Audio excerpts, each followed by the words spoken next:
Good morning, students. Today we are discussing the next topic, detergents and surface tension. Detergents and surface tension. Right, student? So now here we are discussing how the detergents are used whenever the detergents are dissolved in water, then they decreases the surface tension of the water. How it decreases the surface tension? What happens if this is a greasy cloth? This is a cloth having some grease stain or oil stains on it. Suppose it has oil. If you rinse it in water, what happens? Water does not remove this oil. Water does not stick to it. Water does not stick to it because its surface tension is high, right? Or you can say that there is a repulsive forces present between the water as well as oil. When you add detergent in the water, detergent plus water, now what happens? The detergent molecules are, जो detergent के molecules हैं, these are pin shaped. These are pin shaped, right? Like in this way. It is like pin shape. One end is pointed end and second is head. This is the head, right? And this is a pointed end. Pointed and it is just like pin shape. So what happens when you dissolve it in the water and this solution is poured over this cloth having the grease or dust, right? Then this pointed end and pointed end of the hairpin shaped molecules, these get attached with the, ये जो आपका pointed end है, this is having the shape as hairpin. इसकी shape कैसी है? hairpin की तरह. और इसमें pointed end, this pointed end make contact with dirt or grease. It make contact with dirt and grease, right? And the head makes the contact with, it makes contact with water. It makes contact with water. जो इसका head है वो किसके साथ contact बना रहा है? Pointed and किसके साथ? ग्रीस और डर्ट के साथ, और ये आपका वाटर के साथ. When you rinse it, now when this cloth is rinsed in this detergent and water solution, then the contact is made in between water and this dirt, right? And when you rinse it in water, जैसे ही आप इसको rinse करते हो water में, तो क्या होता है? दिस डर्ट और the oil is removed. This dirt और oil is removed. Is it clear student? Now this detergent molecule, अब इस पर्पस क्या है? इस डिटर्जेंट मॉलिक्यूल ने क्या किया? Detergent molecule makes the contact, molecule makes the contact between dirt, or you can say dirt or grease and water. इन दोनों, इसके बीच में पहले क्या था? बिफोर दैट जब आपने डिटर्जेंट ऐड नहीं किया था तो water does not stick to this, लेकिन अब आपने डिटर्जेंट और वाटर का सॉल्यूशन इसमें ऐड किया तो इस डिटर्जेंट का शेप कैसा? हेयर पिन शेप्ड है, जिसमें हेड है और ये पिन है. पॉइंटेड एंड ने क्या किया? Pointed and makes the contact with oil और डर्ट और ग्रीस, और हेड ने किसके साथ कांटेक्ट बना लिया? वाटर के साथ. तो when you rinse it, what happens? This dirt is removed. Dirt or grease is removed, right? So in this way detergent reduces. So in this way you can say, in this way detergent lowers the surface tension. क्या reduce कर देता है ये? surface tension lower कर देता है water का. In this way it reduces the surface tension of water. Is it clear? Now the next applications of surface tension. तो detergent का purpose क्या है? To reduce the surface tension of water. Application of surface tension. क्या है application of surface tension? अभी हमने देखा, since the soap solution can easily spread on the dirt or grease, so soaps and detergents are used in the water to reduce the surface tension so that it can easily remove the dirt and grease. So you can say soaps and detergent when added in the water added in the water, then they reduces the surface tension of water, right, due to which dirt and grease can easily be removed, right, grease can easily be removed. दूसरा हम बात करें, second thing is, if you see that lubricating oils and paints, they can easily spread on the wall. Lubricating oils and paints also have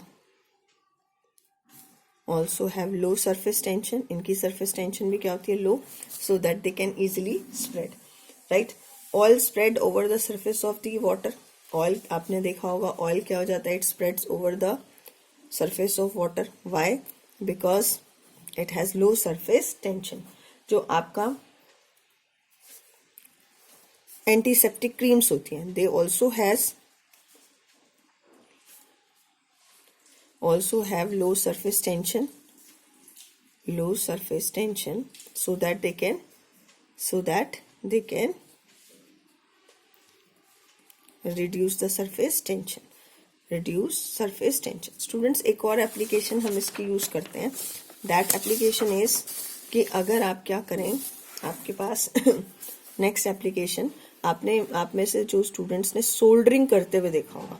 soldering means आप एक connection जोड़ते हैं, एक connect करते हैं. तो क्या होता है, इसमें हम एक टिन यूज करते हैं, मोल्टन टिन यूज करते हैं. मोल्टन टिन के साथ हम अगर मोल्टन टिन लें तो ये सिर्फ एक स्फेरिकल ड्रॉप बना देते हैं. इसके साथ हम ऐड करते हैं फ्लक्स, राइट. तो इस फ्लक्स को ऐड करने से इसमें what happens, it get easily spread.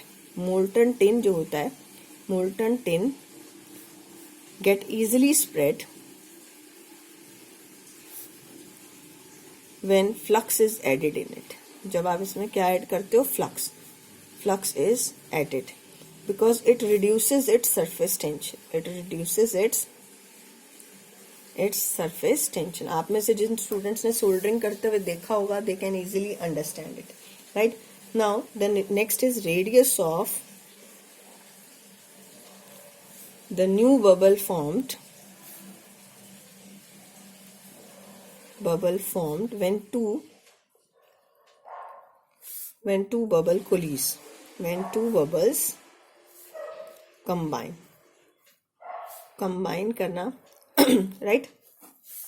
तो फर्स्ट बबल है जिसका रेडियस r1 है और सेकेंड बबल है जिसका रेडियस r2 है. तो इसका वॉल्यूम कितना होगा, 4/3 पाई r1 cube.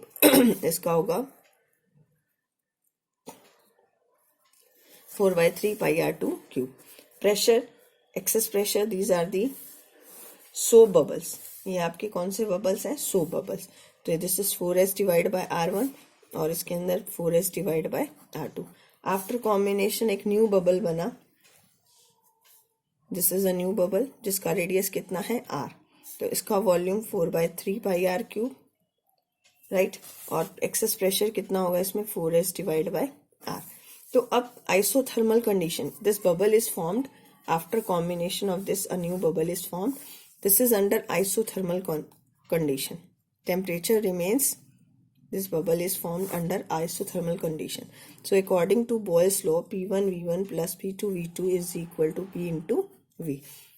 P1 V1 plus P2 V2 of first and second bubble is equal to P into V.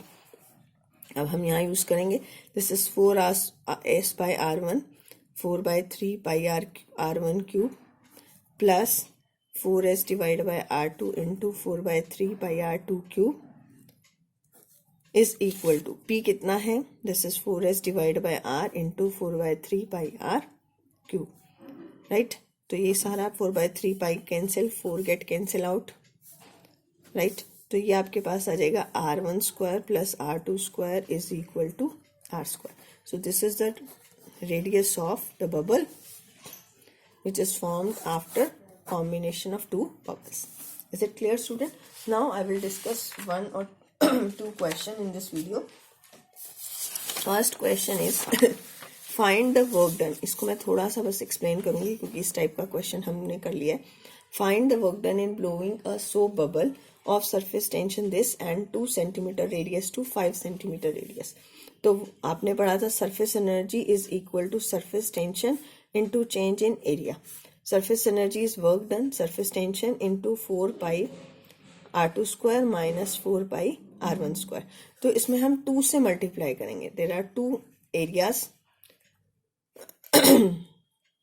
Surface tension is 0.06 into 2 into 4 pi r2. Final radius is 5 into 10 to the power minus 2 square minus of 2 into 10 to the power minus 2 square. So students, you can solve it and it comes out to be 0.003168 joules. I think it is easy. Next is the lower end of a capillary tube of diameter 2 millimeter is dipped. ये आप इसका diagram में बना सकते हैं।